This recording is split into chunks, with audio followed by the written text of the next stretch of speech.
Assalamualaikum, aku Zara. Ini sahabat-sahabatku. Aku Laila. Aku Hana. Rania. Kami bersahabat dari SMP, beda karakter, beda pendapat, bahkan beda cara beragama. Tapi kita tetap kompak. Rahasianya cuma satu, yaitu moderasi beragama. Tapi banyak yang salah paham loh, katanya moderasi itu jadi liberal. Nah, makanya kita membuat video ini. Yuk kita luruskan. Yuk. Apa sih moderasi beragama itu?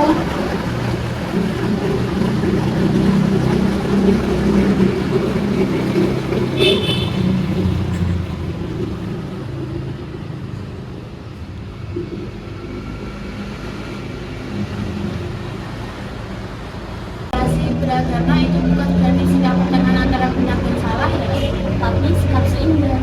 Tidak ekstrim kanan, tidak ekstrim kiri. Dalam Islam namanya wasatiyah.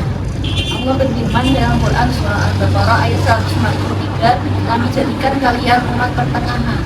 Ada 4 pilar moderasi beragama. Nah, kita bagi tugas ya.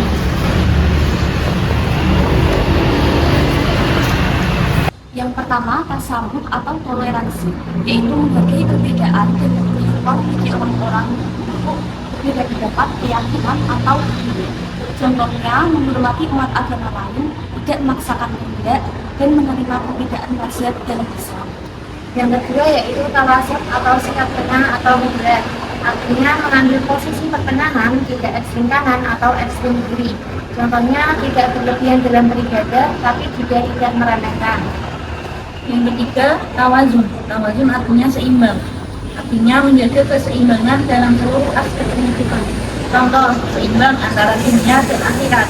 Seimbang antara hak pribadi dan hak sosial. Kunci dari tawazun tidak condong berlebihan pada salah satu sisi. Yang keempat yaitu i'tidal atau adil dan lurus.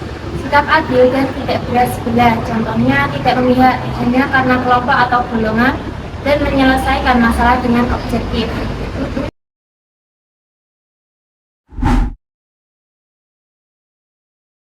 Kalian subuh mulut enggak? Apa sih enggak? Tentang latihan. Terus yang benar yang mana? Tenang, ini hanya perbedaan pendapat fikih. Keduanya tetap sah kok. Yang penting ada dalil yang sahih. Itu bukan masalah akidah kok. Oh, jadi nggak usah debat ya? Exactly. Menghargai perbedaan pendapat karena ini adalah yang namanya moderasi. Jadi jangan sampai masalah cabang kita malah saling mengkafirkan. Lihat nih, videonya viral. Stop, ini konten radikal, judulnya aja udah provokatif, tapi kafir semua yang ikut pemilu. Emang salah ya? Salah banget. Ini contoh paham ekstrim, mudah mengkafirkan, menolak demokrasi. Kita harus kritis, cek sumbernya, tanya pada ulama yang ahli dalam bidangnya. Dulu itu mekanisme, bukan akidah. Ulama kita juga memperbolehkannya kok. Terus gimana dong? Repot dan jangan repot. Oh, kita karena Maria tanya non muslim kita kasih dua lebaran ini. Oke, yuk.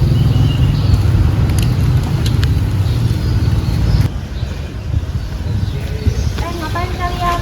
Ini mau ngasih kue ke Bu Maria, kan Bu Maria udah baik banget sama kita. Emangnya boleh? Boleh banget. Rasulullah Shallallahu Alaihi Wasallam aja kadang berbuat baik kepada tetangga yang Yahudi.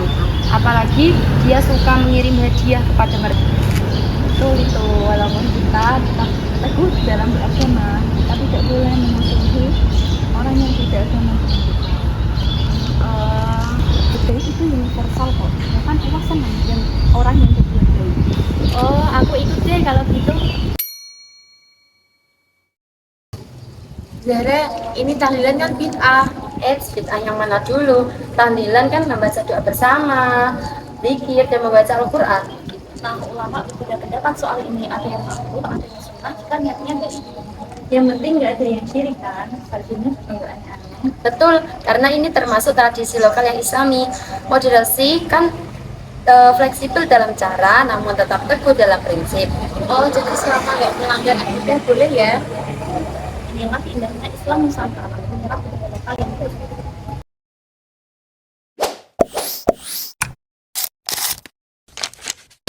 sekarang pertanyaan pentingnya yaitu kenapa sih moderasi ini penting banget? Karena Indonesia itu beragam, 80% Muslim, tapi ada 5 agama lain juga. Bayangin kalau semua orang itu ekstrim bisa perang saudara nih. Sejarah juga membuktikan Wali Songo sukses karena moderat, dakwah lewat wayang, kemudian seni-seni yang lain. Bukan dengan pedang, namun dengan akhlak dan kebijaksanaan. Dan yang paling penting, moderasi bukan berarti lemah. Justru itu kekuatan, butuh ilmu dalam untuk bisa moderat. Orang ekstrim itu gampang, dan susah itu jadi moderat tapi tetap istiqomah.